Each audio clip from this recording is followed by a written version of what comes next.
Welcome back. We have so far established that if you start with a subfield of complex numbers and you take a polynomial over that field of degree 1, 2, 3 or 4, the roots are solvable, namely, and hence the polynomial itself is solvable. So today what I want to do is introduce another way of looking at this, and this is through the notion of solvable groups.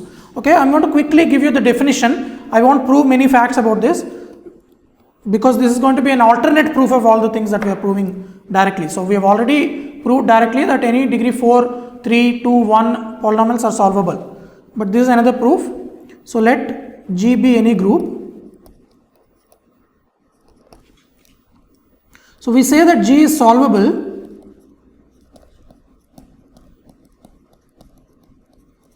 so you will see that the terminology is the same for a very good reason. If there exists a finite series of subgroups. So let's say starting with the trivial group, which I'll call G0, G1, G2, and ending with GR, which is G, such that two things happen. GI is a normal subgroup of Gi plus 1 for all I from 0 to R minus 1, and Gi mod, rather Gi plus 1 mod Gi is abelian for all I from 0 to R minus 1. Okay, so GR by GR minus 1 is abelian, GR minus 2 by GR minus 2 is abelian, and so on. G1 by G0 is abelian, so in particular G1 itself is abelian. Okay, so some easy examples I'll write here before proceeding. G is abelian implies G is solvable. So solvable groups are like close to abelian groups. That is the way you should think about them. So there is a series, finite series, where quotients are abelian groups. So they are close to abelian. So obviously if G is abelian, you do get abelian solvability. You can just take E contained in G or 1 contained in G. So that will do the job. So that is a trivial example, but there are also non abelian groups which are solvable. So I want to write a general statement here. Sn is solvable if and only if n is 1, 2, 3 or 4. Okay. So the reason is S1, S2 are abelian, implies S1, S2 solvable. S3 is solvable. It's not abelian, but it is solvable because you can consider the series given by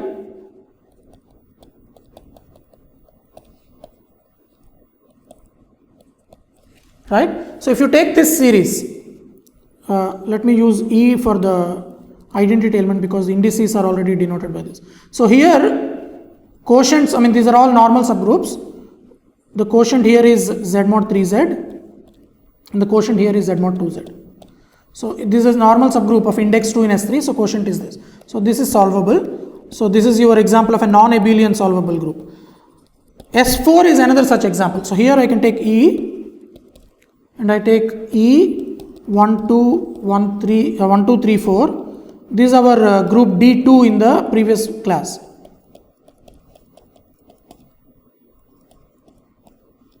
And then I take A4, then I take S4. Okay. So the quotients in this case will be Z mod 2 cross Z mod 2 or D2 in the notation of earlier class. Here the quotient is, this is a degree 4 group, order 4 group, this is an order 12 group. So the quotient is Z mod 3Z. So the normality is something to check.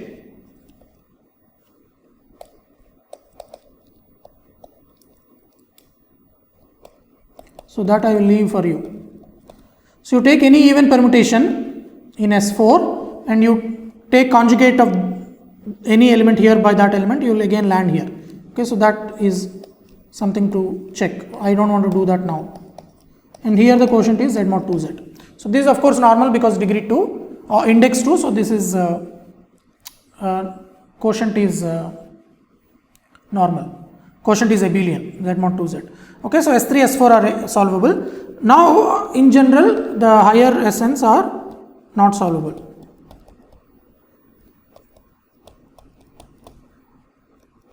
Okay, so if we use the following facts, so here Sn is suppose Sn is solvable,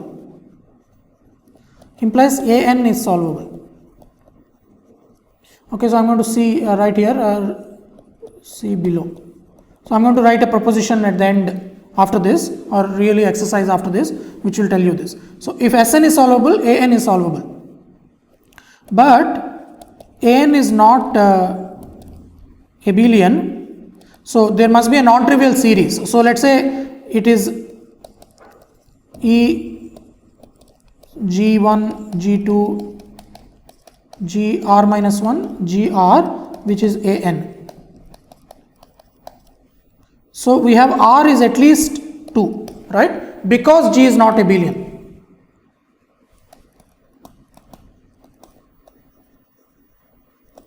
Right? If An is not abelian, R is at least 2, because if R is 1, G1 is always abelian, because G1 quotient by G0 is G1. So R is at least 2. So hence An contains a non-trivial. So basically what I really mean is that Gr minus 1 is not trivial, and of course Gr minus 1 is not An. So An contains a non-trivial proper normal subgroup, namely Gr minus 1. Okay, but this violates this important fact: An is simple for n greater than or equal to 5. Okay, so this is a standard result in group theory. I will not prove it now. If we have time at the end of the course, I will give you some results that I have used in the course, and I will in that process prove this, try to prove this at least, or give you an idea. But basically the easiest solution in some sense is you show that 3 cycles generate, at least for A5. Okay, maybe I will, okay, so maybe I will just start at this. So you say the 3 cycles generate A5, and we show that any conjugate of a 3 cycle is again in A5. So this will show that A5 is, okay, so I think I sort of confused you this. So let me not, before I say anything imprecise. So I will try to do this in a separate video, that An is simple for every n at least 5. But here if there is a series which makes An solvable, you will conclude that An has a non-trivial proper normal subgroup, which is not possible. Okay. So this shows that Sn cannot be solvable. So Sn is for n at least 5. So we have S1, S2, S3, S4 are solvable, but S5, S6, so on are not true, not solvable. So proposition that I want to write, and these are simple facts, I will use them later. So if G is solvable and H is a subgroup, this implies H is solvable. Second statement is, if G to G prime is a surjective group homomorphism, so that means I can put this group homomorphism, and G is solvable, implies G prime is solvable. So the image of a solvable group is solvable. And finally, if H is a normal subgroup of G, H and G mod H are solvable, implies G solvable. Okay, so I want to leave this as a proof to you exercise to you. These are not, just follow, just apply definitions. In the first case, for example, if there is a series for G in the as in the definition, you intersect with H and you show that works for H. If there is a series for G, you take their images and you show that works for G prime. And for this you have to do a little bit more work, but this is a standard group theoretic statement. Nothing serious here. So these are standard statements. So this first part we have used here. Okay, if Sn is solvable, An is a subgroup, so An is solvable. Okay, so that concludes the general introduction that I want to give for solvable groups. So now the main theorem that I want to prove connecting solvability of groups to solvability of the polynomials is the following. Let F be a subfield of C. As always, let's take a polynomial capital F, in capital F, then, and let's take the Galois group of F, namely the Galois group of the splitting field of F. Then G is solvable if and only if F is solvable. Okay, so this is the theorem of Galois. Okay, so this is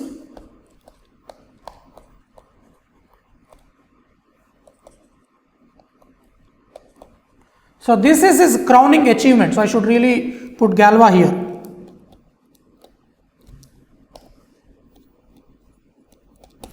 So while Abel and other people have proved that quintics in general cannot be solved by radicals, Galois was the first person who gave a method to check if a given polynomial is solvable or not. And his method is, this is what one wants to know. He created Galois group theory and attached a group to this polynomial and defined the notion of solvability of groups, and he said that F is solvable if and only if G is solvable. So the proof of this I want to give, one direction is easy, so I will do that first. That other direction is a bit more involved, so I will do that in the next class. But I want to emphasize here that Galois' main achievement is this theorem. He proved that you can characterize solvability of a polynomial purely in group theoretic terms by looking at the group and see if that group is solvable or not. Okay, actually this is not the direction that I wanted to do, this is the direction that I want to do. So suppose G is solvable. So there exists a series, so 1 which is G0, G1, G2, Gr, each Gi, so let me just record the properties here, and Gi not Gi minus 1 is abelian. Okay, and what is G? Remember, is k power, G is the Galois group of. So now you can say, it's staring in front of you, apply main theorem basically.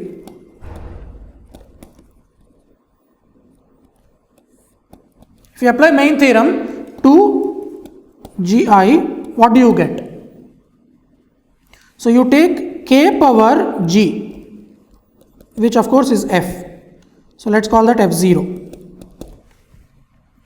Then you take k power G1. Sorry, k power G is k power Gr, right? Gr is equal to G.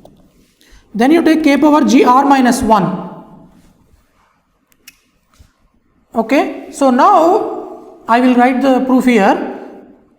This, what kind of an extension is this? Gr minus 1 is normal in Gr. So Kgr minus 1 is Galois with Galois group. So this is the, because we have done all the hard work, this is very beautiful and simple now. With Galois group Gr over Gr minus 1. Right? This is exactly the main theorem of Galois theory.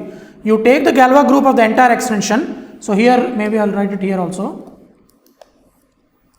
K and F.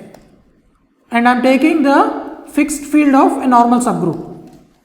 K Gr minus 1. So this is Galois with Galois group G not GR minus 1, right, which is abelian by hypothesis, right? So this extension is an abelian extension. Now you take k power GR minus 2. So I'll take k power. So basically what I will now do is look at this extension. What is this extension? This extension, so I'll write the reason for that here. Reason for that is, or maybe I'll squeeze that here. So apply main theorem to k over k power GR minus 1, which is Galois. So I'm applying to this. I'll erase this later, but I'm applying to this. This is Galois with Galois group GR minus 1 by the main theorem, right? This over K is Galois with Galois group GR minus 1. Right? Because if you fix a subgroup and take the fixed field, the top is the Galois extension with that subgroup as a Galois group. Bottom is the Galois extension if the subgroup is normal with the Galois group as a quotient. But here I am taking the top, that's Galois group GR minus 1, and GR minus 2 is a normal subgroup of GR minus 1. So this is Galois.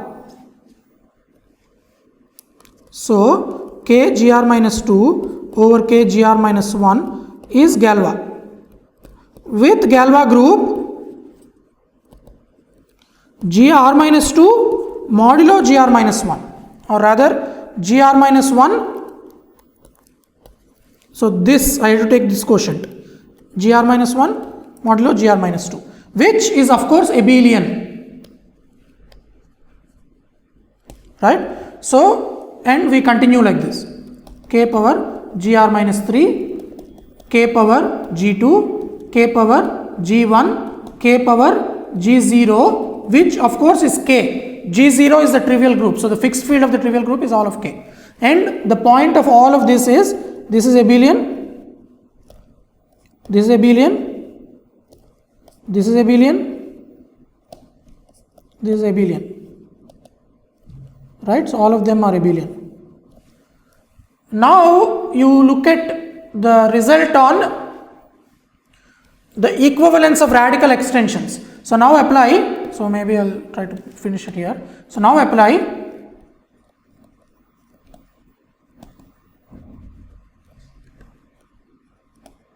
about equivalences, equivalent characterizations of solvable elements, right? So maybe I'll quickly go back and show that on which page we have this. So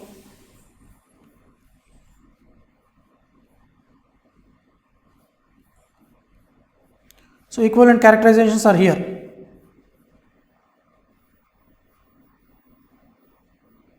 Sorry, so I think I went way past this. So these are the equivalent characterizations. What I have now is the second statement. So I have a tower containing all the roots, the end field contains all the roots, and each intermediate extension is an abelian extension. So everything in the last field is solvable. Okay. Sorry, I wanted to write down the page number so that you have reference to this. So this is page 74. Okay.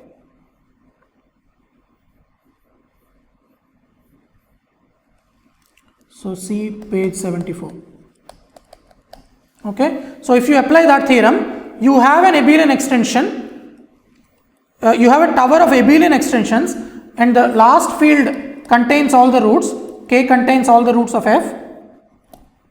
K is the last field.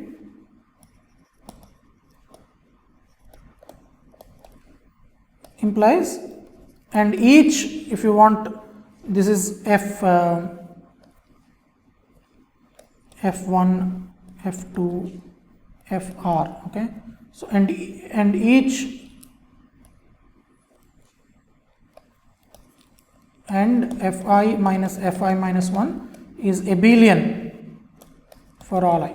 So hence F is solvable. Okay, so this proves the easy direction.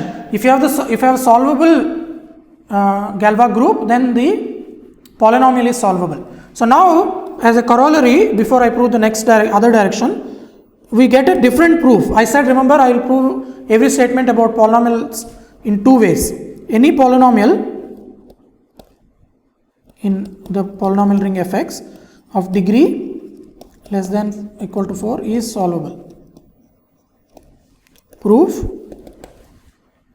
the Galois group is a subgroup of whatever S1 or S2 or S3 or S4 in all of these cases, and all of these are solvable by the previous example. So Galois groups are solvable, and hence the polynomial is solvable. So that's the proof. So this is a second proof of this result. We have directly exhibited a tower which does the job in each 1, 2, 3, 4 degrees, but here is a more conceptual idea and using the actual theorem that Galois proved. So for degree 4 or less, you have all of these are solvable, so their subgroups are solvable by our general proposition about solvable groups. So Galois groups are solvable, and by this theorem the polynomial is solvable. And now the next direction is this: if the polynomial is solvable, then the group is solvable, and because we know that S5 is not solvable or A5 is not solvable, if you produce a polynomial of degree 5 whose Galois group is S5 or A5, this theorem will show that it cannot be solvable by radicals, or rather it is not solvable. So now we do that in two ways. First we will prove this theorem in the next class, and after that we will work exclusively with degree 5 polynomials and prove it again, and then we will actually give an example of a polynomial of degree 5 whose Galois group is S5, and thereby exhibiting a polynomial which is not solvable. Okay, so now let me postpone the proof of this direction because it's not difficult at all. It is just a little involved because it uses 2-3 different facts. So let me stop this class here and then postpone the proof to next class. But before I